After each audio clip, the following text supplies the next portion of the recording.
Thank you guys for being here. Would you mind introducing yourself, your business, and where you're from? Yeah, so we are Resilient Recovery Housing. We're based in the Sacramento area doing our transitional housing out here. We're from the Bay Area, from the like Vallejo, Benicia area, and also from South San Francisco. Awesome. So it's you, Royce. It's your brother, Yeah, hello, Morel.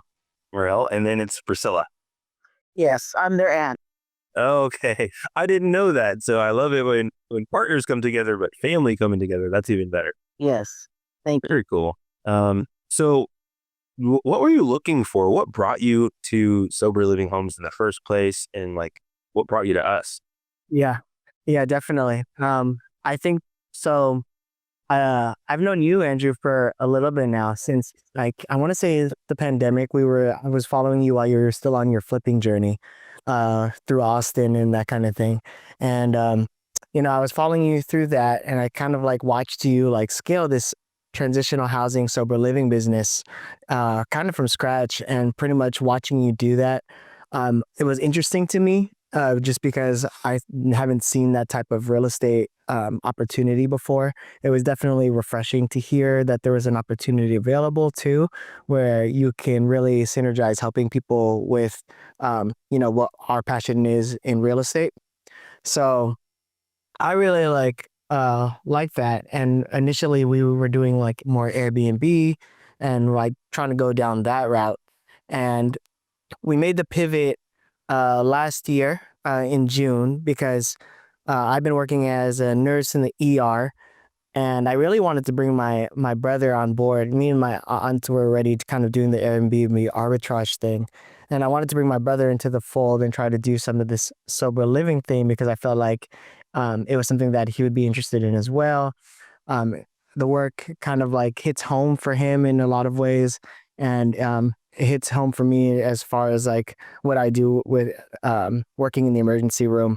We're very closely with substance use populations, very closely with mental health, and very closely with reentry on a day-to-day basis. So um, kind of like it really aligned all at once, and kind of like allowed us as a group to come together and see if we can do something bigger than ourselves while still being able to successfully run a real estate business. So, I'd like to add that my background as well. I come from the dependency department. I work for a superior court. So I work with the youth and families who, need housing. And I've been in this industry for over 25 years. Wow, very cool. Thank you for sharing. Thank you for the work you guys do. thank you. It's incredible work to begin with. So to also want to do that in your off hours means you're very passionate about it. And so from the very beginning, then, well, actually, that's a good question. So you decided to switch from doing Airbnb to doing transitional housing. What did that look like, and what was going wrong with Airbnb? Um, Nothing really was going terrible with our Airbnb. Our Airbnb, like, is still doing well. It's just that we noticed that there were changes in the market. We noticed that although Airbnb there's still money to be made in Airbnb and it's successful. It was also overly saturated. There's Especially if you're doing the arbitrage model, like it's definitely a very difficult place to be. You could still like do well, like I said, but it's definitely something that you'd have to um, really put a lot of work into in order to be successful. And that same thing could be said about sober living. There is a lot of work to be put in for sure, but I think that it's a special niche in the market, especially in California. It offers a lot of value for us as uh us as landlords too. Like I mean, because of the way that it works with like tenant rights and that situation, as well as also with how the price of homes are right now. And it's hard to really hit the 1% rule or anything like that in a traditional sense with rentals. And then when you're Airbnb, the laws are getting tighter and tighter in certain cities for Airbnb. So there's a lot of reasons why Airbnb started to become a lot less ideal for us, and that kind of like helped us decide that we wanted to pivot to this because it kind of like solved a lot of the issues that we were seeing with Airbnb early on. Got it. And I could tell you today in my courthouse, there is a case against Airbnb, and there's a big rally outside my courthouse as we speak right now. Oh man. Yeah, it's crazy the stories I've heard of Airbnb, of people being able to essentially just squat beyond the Airbnb term, all of those things. Plus, like nightly rates going down. We've had a lot of people switch from short-term rental to transitional housing and sober living. But for a lot of those reasons, new regulations, not renewing permits and licenses, that whole thing. But it sounds like, and it's not that it's completely passive. I don't know that any real estate is fully passive. There's work to be done, like you said. But yeah, you can avoid a lot of that stuff with people having long-term leases and you having no real, way to see what's going on inside of the property and make sure that it's, doing well. But also you get to change lives the whole time. So which is pretty cool. And so you decided, right? You made that choice. Hey, let's try this sober living transitional housing, and then you found us. You found Sober Living Riches. What did joining the community do for you? What kind of value did we provide? Yeah, I mean, like, similar to like the structure that we provide for our new guests in our sober living home, it provides structure for us, really. I think that having the community not only gives you resources as far as like the trainings and like the live recordings that you can look at, but also it just gives you a sense of community. You can also, it gives you a way to be accountable for yourself. By looking at what everyone else is doing and kind of like thinking, okay, how can I be better? What can I do better? And also like just like also being able to navigate those problems amongst others who are also dealing with those same issues helps you really like find better solutions to those type of problems. So really, it's like the all-encompassing community of it all. Being able to get the education, and then of course, like having someone to mentor you through and guide you through who's dealt with those issues is a lot different than trying to solve each thing on your own. Yeah, I love that. Thank you for sharing. And so you joined. You got a home up and running. Like, where are you guys at today? What does your portfolio look like? Like, where are you at? Yeah, so currently we have one house in the North Oak Park area of Sacramento. It's a 10-bed house. We've been open for about a little bit over a month, I want to say, right? Or what are we at now? Well, we officially opened in February. Mid-February, right? I think it was on the 14th. So it's like or it's like a little bit past mid. So we've been open for like 2 months now. We're just coming on about halfway full through the house. And it's been a process, because obviously like it's a learning process as we go as well. But we've definitely started to iron out some of the kinks in our business, in our process. And I feel like it's starting to definitely take shape as a business. So yeah, I mean, that's kind of like where we're at. We've already hired like additional like people on our team. We have like a virtual assistant who handles a lot of our day-to-day, our websites and stuff like that. We have our house leader. Our house lead is Who's awesome. He helps us with a lot of our like administration of drug tests and like a lot of the day-to-day with our guests and doing the move-ins with them. Move-in process. So it's been really nice, honestly. Like we've really gotten to kind of like be in the business for a while, and we've kind of like immersed ourselves in this now, and it's pretty awesome. I mean, it's crazy how many like community or how many organizations like reach out to us about like partnering and collaborating and wanting to do tours with us. And we're really seeing that it adds value to the community, which is ultimately what this is all about. So it's awesome. Yeah. And then how has that been with people coming in? Like a lot of times sober living gets a certain stigma that it's going to be terrible people who are court ordered to be there and they're going to destroy the house. What has your experience been? Because our folks choose an environment like ours. They don't have to be there. Exactly. And, to your point, that has been the exact opposite of what we've experienced. Like we haven't had any problems with our people. They definitely come with a little bit like rough around the edges at times, but that's kind of like the thing that we're looking for people who need help, and like these are the people that we find, and a lot of the times they're more than grateful to be there. Um, just like a excerpt from our landlord, because we arbitraged this house. Um, she happened to look at the cameras one day because like she was like trying to see if her package was there, and she noticed that our guests were cleaning the home, and she was just amazed at how often that they clean the house, how pristine they keep all of the common areas, and how well they respond. Like she comes to the house still to pick up mail because some of her mail still goes there, and she's like pleasantly surprised by how kind and friendly our residents are. And she says that they're amazing, honestly, to people, amazing guests to have in her house. So she's so happy to have us there, and helping her out with kind of like we kind of like worked out a situation with her so that she can buy a house for her and her daughter, and also it allowed her, us to kind of rent it as a transitional housing. So it kind of like really worked mutualistically there. Yeah, that's awesome. And I was going to ask that next. So, like, how did you find this landlord? How did you negotiate the rental arbitrage? A lot of times people come in, they're like, I have to have a property first. But I think our most successful students, many of them have come in and they're just like, let me start with market research, figure out where the need is, and then go find the house, which is exactly what you guys did. How do you negotiate that lease? Yeah, so actually, this lease actually came from work. I was like, naturally, like, when you start a new business and stuff, you get excited, and you start to like have conversations with people about it. And I was like just telling one of my coworkers about how I was starting this transitional housing and how I looked to help people going through substance use and reentry, and uh, who were going through homelessness and behavioral health issues. And she thought it was super interesting.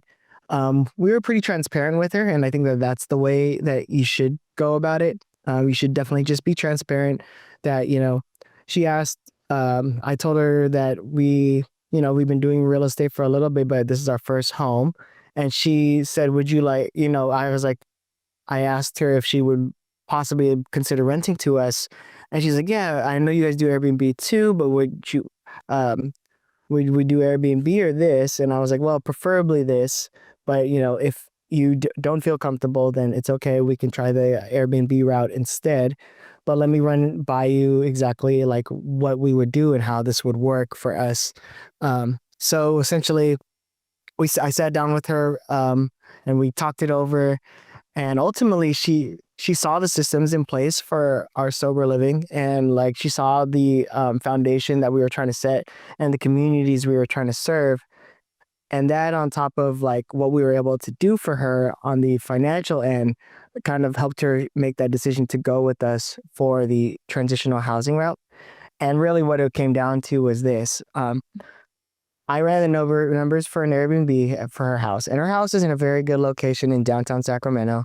And I ran her house as a transitional housing, and because transitional housing also has the opportunity to make it a decent amount of money on top of it being a good way to help people, I was able to offer her a little bit more for her rent than I would have been able to as an Airbnb. So that helped her because like she was able to use that extra money to afford her new property, and while still keeping this one, which was the whole thing. She was planning on just selling her house possibly, but she had a 2.25 mortgage that she didn't want to get rid of. So she ended up going with us so that she can get some cash flow and also help people too. I love it. So it's a win all the way around. It's like Leaning all the way around. That's the only way it has to be, honestly. symbiotic. Yeah. Very cool. And so I heard that although this is your first, you guys are working on some others. Is that the case? What's the growth look like? That is the case. I mean, in our group, my brother and my aunt, they work out the logistics and the foundation of the day to day, and I'm the dreamer. Like I see the scale, and yeah, there's definitely plans in our future. I mean, with the arbitrage model, we're able to hopefully scale to a few units over the next couple of years. Um, we're taking it a little bit. We were first going to pivot to 2 right away, but we decided to take it slow for the first one so that we can really build out those foundations, and then we can copy and paste going forward. But yeah, there's plans for us as soon as this one gets full. Like my goal is to have another one going for us by summer. Yeah, that's definitely possible. We're just a couple months away. Yeah. And yeah, once you have everything up and running, you have the systems, you have the referrals coming in. Now you just need more space. Yes, exactly. Starts and repeat from there. And so, what would you say is your biggest accomplishment since joining Sober Living Riches? Insurance. That is facts. Somebody cares a lot about compliance. Yes. Well, so tell me more about that. Well, it took us quite a while. I even jumped on a few calls with you, with Royce. I don't know if it was just me or the industry. I know it's part of the industry that insurance has been really tough. Not just in our industry now in sober living, but just all around. Especially California. Yeah. So I've had a heck of a time getting insurance and just trying to talk to different insurance brokers, and finally found one in Southern Cal from Prime Sub. And they've got us a really good one. It's a $2 million coverage, 5,000 a person if needed. And it was it was a little bit expensive, but we got something. Yeah. So That's awesome. And we're talking about commercial general liability insurance, right? correct. Very cool. Yeah, because you get a landlord policy or, a policy for the property if you own it. But if you're renting, you definitely want to have that commercial general liability to cover your business in case anything happens. So we do talk about that in the program. And I love that you jumped on some calls. I did. I was frustrated and I was just like, I don't get it.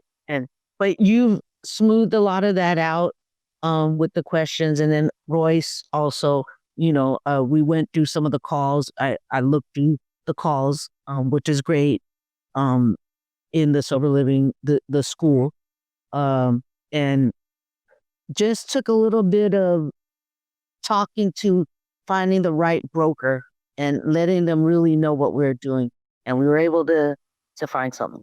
Able to get. That's awesome. Yeah, it is tough to make recommendations for that type of insurance because we have students in just about every state, and it's very state specific, right? You have to talk to a broker who's licensed in that state. So you can't always say well, go and talk to this person. And there's some different focuses sometimes, right? Women and children or male house or veterans home. And so you have to be very clear. But we were here for you to offer that support, to answer questions. And we try to do that for anybody if they feel stuck. So thank you for using the community and the resources that we give you.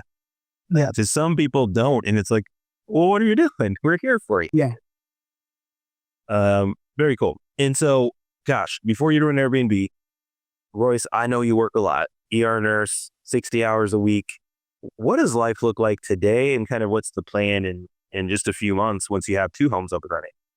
Yeah, absolutely. I mean, I've kind of done the mental math, the napkin math about what I would need. And honestly, after this, if this first home is full, I can reduce my hours by at least 10 hours a week.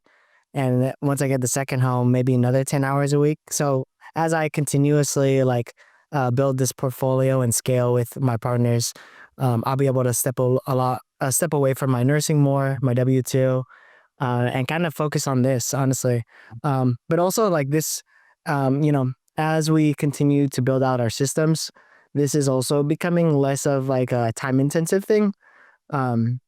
Especially now that we have our VA on board and our house leader, and we're starting to train people outside of ourselves to do some of the day-to-day. It's really becoming a lot more of a automated system in some senses. There are some things that we can't replace, like with talking to people and building the relationships that will probably always be there. But that's honestly what I love to do anyways. I love building relationships with people and being in the communities and helping out in that sense. So it's going to feel a lot less like work, I'll tell you that. That's awesome. And it's not another, 40 plus hour a week job. You're actually starting this and getting time back, which is really cool. Exactly. And I can't say enough, but can't say enough how important and how nice it is on our end that we have partners. I mean, obviously when you're by yourself, you get to, you keep more of the reward for yourself as well. But I can't speak on how much it's helped to not have as much headache by myself early on because I have partners, to split up the workload. So that's been really nice for us, honestly. That's awesome. Was there anything else you'd like to share with anybody who's maybe considering joining the community and is on the fence? Yeah. I mean, the main thing about it is if you're considering joining the community, I would do it only if you have two things, if you have a passion to actually help people in real estate, or I mean, sorry, in sober living and people who are dealing with affordable housing issues in that sense. It really has to come from the heart because this community does take a sense of patience.